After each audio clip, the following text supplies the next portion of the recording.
Chère Herbaltoise, cher Herbaltois, la pire décision de toutes est celle que l'on n'a pas prise.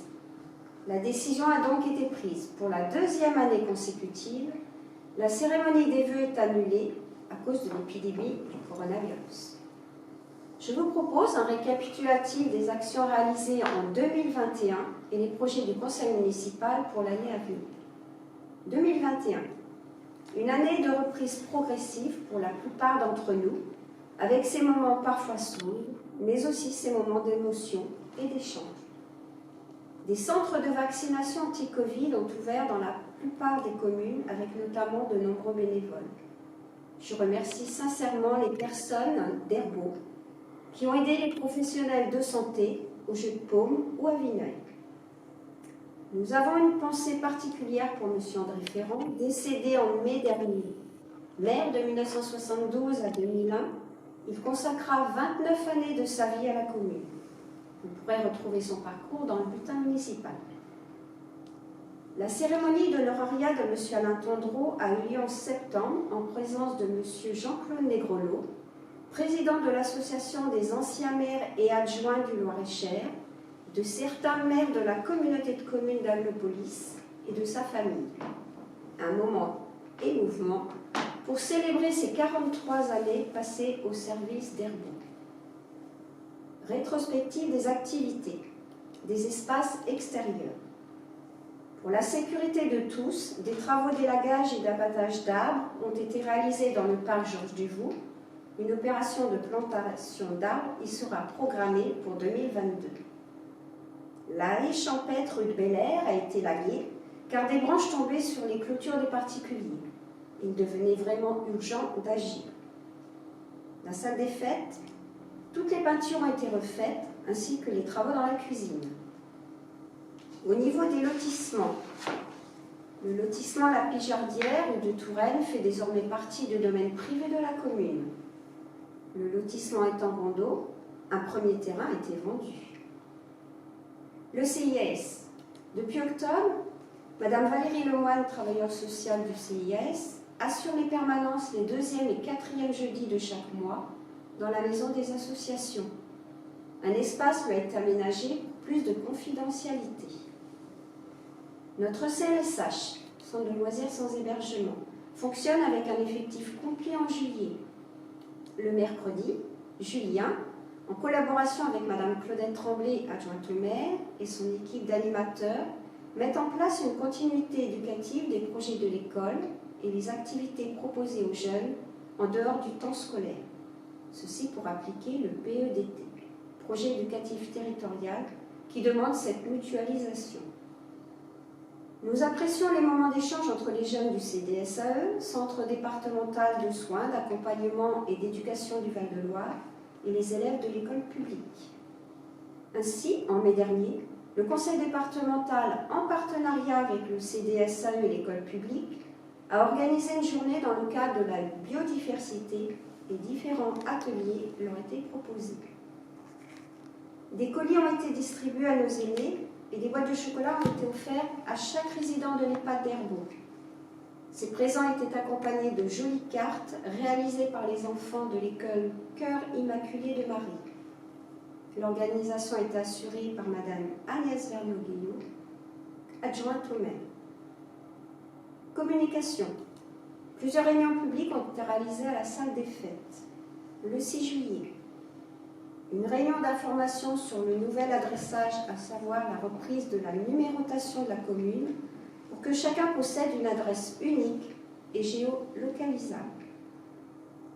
En présence de la Poste, à qui nous avions confié cette mission, et de M. Jean-Marc Labbé, adjoint au maire, cette réunion avait pour objectif de comprendre cette démarche qui permet de faciliter l'activité des services publics, tels que les secours, la connexion aux réseaux de la fibre optique, la distribution des courriers et des livraisons de plus en plus fréquentes.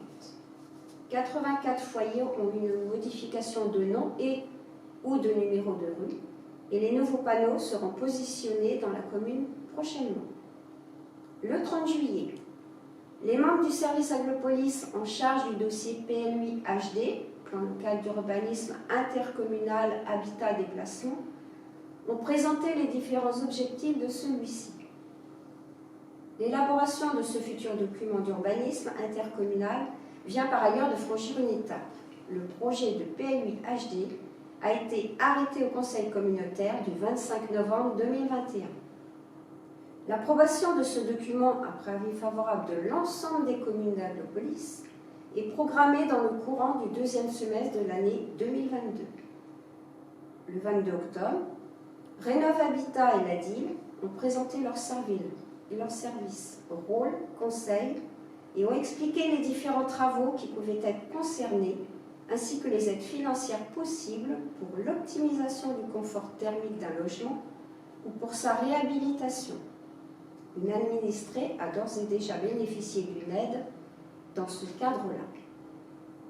Le 25 octobre, concernant l'arrivée de la fibre optique à Herbault et en collaboration avec Val-de-Loire Fibre, une réunion publique d'information s'est tenue avec M. Terra, son directeur général. Celui-ci a répondu à toutes les questions liées au raccordement des foyers. Les chiffres de 2021. 6 naissances, dont des jumeaux, Célestine et Séraphin. Un mariage, 8 décès, 11 à l'EHPAD. Les effectifs des écoles publiques, 93 élèves en élémentaire, nous avons eu une fermeture de classe, et 31 élèves en maternelle. Privé, 85 élèves. 2022, nous nous attacherons à travers la commune, la réflexion d'une partie de la rue du Moulin-à-Vent, une opération devenue plus que nécessaire, qui ne pourra que satisfaire les riverains de ce secteur. Des travaux d'enfouissement des réseaux route-Gâtine qui ont débuté mi-janvier. L'installation prochaine d'une borne Wi-Fi devant la place de la mairie, à laquelle il sera possible de se connecter gratuitement. La mise en place au printemps du parcours de santé et de la zone de loisirs. En ce qui concerne l'école publique, nous allons doter l'école élémentaire d'un équipement numérique, d'une valise Wi-Fi avec 10 PC et un PC pour l'enseignant, grâce à une aide de l'État de 70% sur le montant total, dans le cadre du plan de relance du ministère de l'Éducation nationale. Une alarme incendie et une alarme attentat seront installées dans l'établissement scolaire public pour un montant de 6 777 €. Des capteurs CO2 seront prochainement installés dans toutes les classes pour lutter contre l'épidémie du Covid-19. Nous devrons envisager une étude énergétique pour réduire, dans ces locaux scolaires, la consommation d'énergie et développer les énergies renouvelables. 2 logements communaux sont vacants. Des travaux de rénovation et d'amélioration devront être planifiés. Et il sera surtout essentiel de prendre le temps de la réflexion pour revaloriser au mieux ce patrimoine. Remerciements à tous les agents de notre collectivité, les enseignantes et enseignants de nos établissements scolaires, les commerçants et artisans, les professions libérales qui tous les jours œuvrent au service des habitants, aux gendarmes, aux sapeurs-pompiers, des femmes et des hommes disponibles pour la sécurité, la protection et le secours des citoyens, à tous les bénévoles des associations qui, depuis 2 ans, ont de nombreuses difficultés à organiser des manifestations.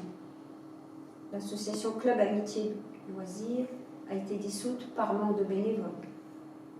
À l'équipe municipale, aux adjoints pour leur disponibilité, toutes les conseillères et conseillers toujours présents aux réunions. Aux bénévoles de la bibliothèque qui, malgré cette période compliquée, restent unis et présents pour tous les adhérents. À M. Claude Guillot, Herbatois, qui, pour le plaisir des petits et des grands, a fabriqué le traîneau du Père Noël avec ses reines. À toute l'équipe qui, par l'installation des décorations de Noël, nous apporte non seulement la lumière, mais des couleurs. Les boîtes cadeaux étaient décorées par les enfants de l'école publique. À M. Philippe Dubuis, ancien adjoint pour son investissement de début de mandat, remplacé par M. Dominique Frein, élu. Je vous souhaite à vous et à tous vos proches mes meilleurs vœux de bonheur et de santé pour cette nouvelle année.